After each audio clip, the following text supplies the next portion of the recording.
तो फाइनली दोस्तों, Spiderman brand new day का फर्स्ट ट्रेलर आ चुका है और ऑनेस्टली ये ट्रेलर देखने के बाद एक्साइटमेंट नेक्स्ट लेवल पर पहुंच गई है। और आज हम इस ट्रेलर को डिटेल में ब्रेक डाउन करेंगे क्योंकि इसमें सिर्फ एक्शन ही नहीं बल्कि स्टोरी, इमोशंस, मिस्ट्री और कैरेक्टर डेवलपमेंट का भी काफी स्ट्रॉन्ग सेटअप दिख रहा है। सबसे पहले बात करते हैं ट्रेलर के वेब स्विंगिंग, एक्शन और विजुअल्स की। मुझे ये मानना पड़ेगा कि जो हमने इस ट्रेलर में देखा है वो टॉम हॉलैंड के प्रीवियस स्पाइडरमैन फिल्म से काफी बड़ा स्टेप अप लग रहा है। स्पाइडरमैन की मूवमेंट इस बार अलग फील हो रही है, ज्यादा फास्ट, ज्यादा स्मूथ, ज्यादा कॉन्फिडेंट, जैसे ये स्पाइडरमैन अब सच में अपने प्राइम में आ चुका हो। उसका स्विंगिंग स्टाइल, उसका कॉम्बैट फ्लो और सिटी के थ्रू उसका मूव करना, सब कुछ इतना पॉलिश लग रहा है कि ये मूवी इजीली उन स्पाइडरमैन फिल्म्स को चैलेंज कर सकती है जिनको लोग विजुअल्स और एक्शन के लिए टॉप टियर मानते हैं। इस ट्रेलर को देखकर ऐसा लग रहा है कि फिल्म मेकर्स ने फाइनली स्पाइडरमैन को उस लेवल की फ्लूइडिटी दी है जो फैंस काफी टाइम से देखना चाहते थे। और सबसे इंटरेस्टिंग बात यह है कि ये पीटर अब इनएक्सपीरियंस बच्चा नहीं लगता। ये वर्जन ज्यादा मैच्योर है, ज्यादा बैटल टेस्टेड है और उसके अंदर वो कॉन्फिडेंस दिख रहा है जो इयर्स ऑफ पेन,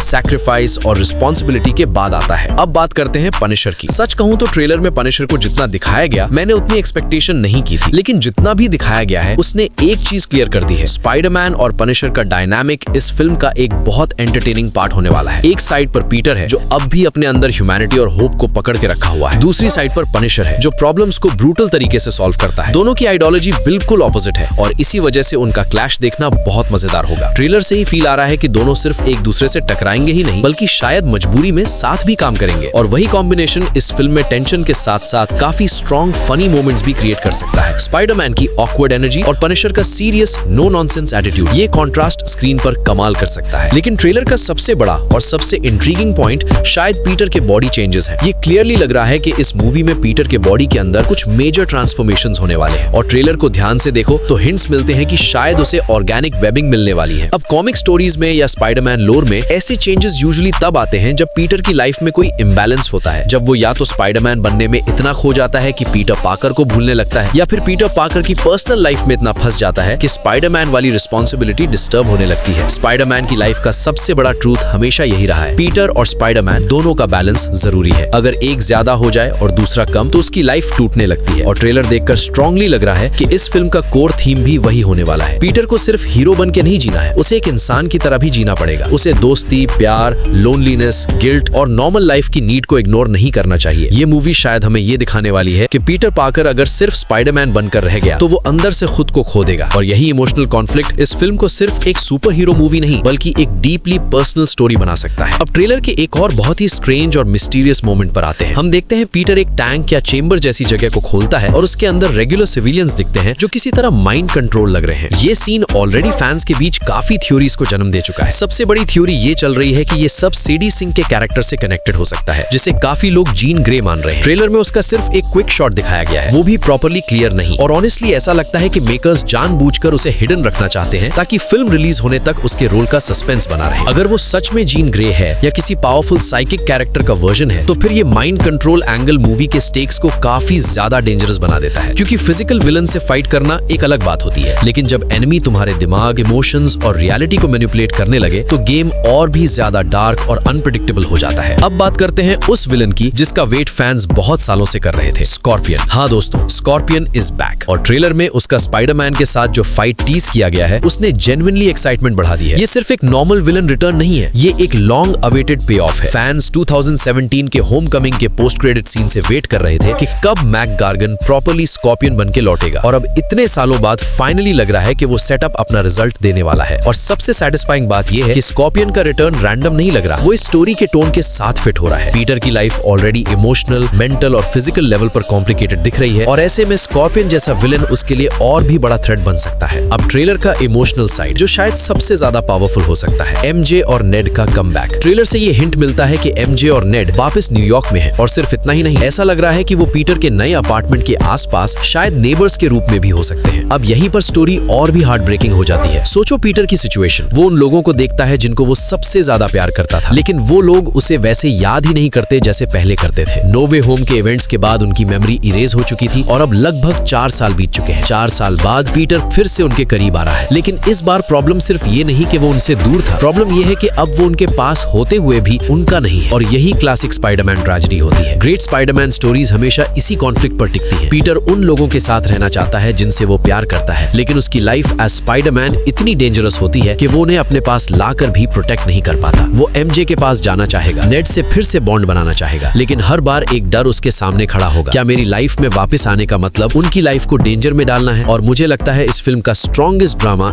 इसी एंगल से आने वाला है। एक्शन और विलन्स अपनी जगह है, लेकिन पीटर का इमोशनल पेन, उसका यर्निंग, उसका कंफ्यूजन, ये सब इस मूवी को ट्रूली मेमोरेबल बना सकते हैं। ओवरऑल ट्रेलर एक चीज बहुत क्लियरली एस्टैब्लिश करता है, स्पाइडरमैन ब्रांड न्यू डे सिर्फ एक और सुपर हीरो सीक्वल नहीं लग रही, ये एक ऐसी फिल्म लग रही है जहां पीटर पार्कर अपनी लाइफ के नए फेज में एंटर कर रहा है। एक साइड पर उसका हीरो वर्जन और भी पावरफुल हो रहा है, दूसरी साइड पर उसका पर्सनल लाइफ उसे वापस बुला रही है। बीच में डेंजरस विलन्स है, माइंड कंट्रोल मिस्ट्री है, पनिशर जैसा वाइल्ड कार्ड है, स्कॉर्पियन का लॉन्ग अवेटेड रिटर्न है और एमजे नेड के थ्रू इमोशनल टेंशन भी है। और इसीलिए ये ट्रेलर इतना एक्साइटिंग लगता है, क्योंकि ये सिर्फ स्पेक्टिकल प्रॉमिस नहीं करता, ये हार्ट भी प्रॉमिस करता है। अगर ये फिल्म सही तरीके से एग्जीक्यूट हुई तो ये टॉम हॉलैंड के स्पाइडरमैन जर्नी की सबसे स्ट्रॉन्ग फिल्म बन सकती है। अब देखना ये होगा कि पीटर अपनी दो आइडेंटिटीज के बीच बैलेंस कैसे बनाता है। क्या वो अपनी पर्सनल लाइफ को वापस पा पाएगा? क्या स्कॉर्पियन और बाकी थ्रेट्स उसकी लाइफ को और तोड़ देंगे? और सबसे बड़ा सवाल, सेडी सिंह का कैरेक्टर असल में कौन है और उसका इस स्टोरी में कितना बड़ा रोल होगा? ट्रेलर ने क्वेश्चंस बहुत छोड़े हैं और इसी वजह से हाइप और भी ज्यादा बढ़ गया है। और तुम बताओ, इस ट्रेलर का सबसे बेस्ट मोमेंट तुम्हें कौन सा लगा? पनिशर और स्पाइडरमैन का डायनामिक, स्कॉर्पियन का रिटर्न, या फिर एमजे और नेड के साथ पीटर का इमोशनल सेटअप? कमेंट करके जरूर बताना। और ऐसे ही और ब्रेकडाउन्स, मूवी अपडेट्स, रिव्यूज और हिडन डिटेल्स के लिए सिनेनियन को सब्सक्राइब करना मत भूलना।